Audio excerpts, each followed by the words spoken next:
Uy, guys, ako sa actually nag-aaral na pag-vlog at nag-clinic ko. So ngayon, ayan, may bago na naman tayo dito sa may McDonald's.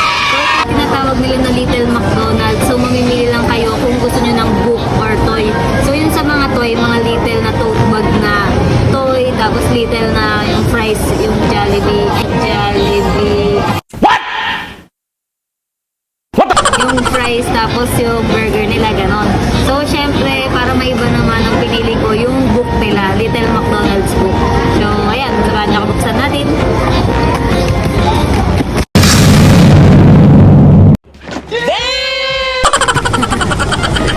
Right, guys, buksan natin. Syempre, bibili pa rin kayo ng meal, guys, kapag kukuha kayo ng ganito. So, yung binili ko is yung worth 161 pesos.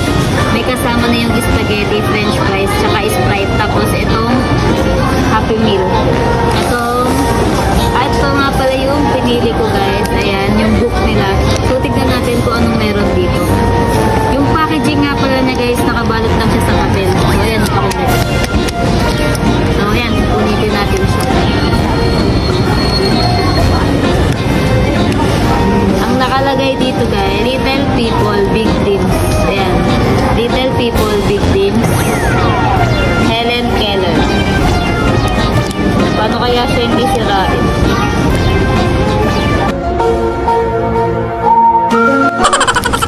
Parang may iba, guys, hindi ako kumuha ng toy. So, ito muna itatry natin. Hindi ko sure kung bibili pa ba ako ng toy, pero tingnan natin. Gusto mo bang yumaman? Magkaroon ng sariling bahay at mga sasakyan ng walang ginagawa? Walang ganon. Magtrabaho ka. So, open na natin. Wow, ganito siya, guys, yung cover niya. Tapos, ito siya. So, literal na book siya, pero mini lang. Ayan. Sige naman, pag didikit sa mukha ko. So, kakulay pa medyo ng damit ko. So, ayan, I can discover nakalagay. I can discover the world by Helen Keller. So, sa unang page, ayan, yung makikita natin.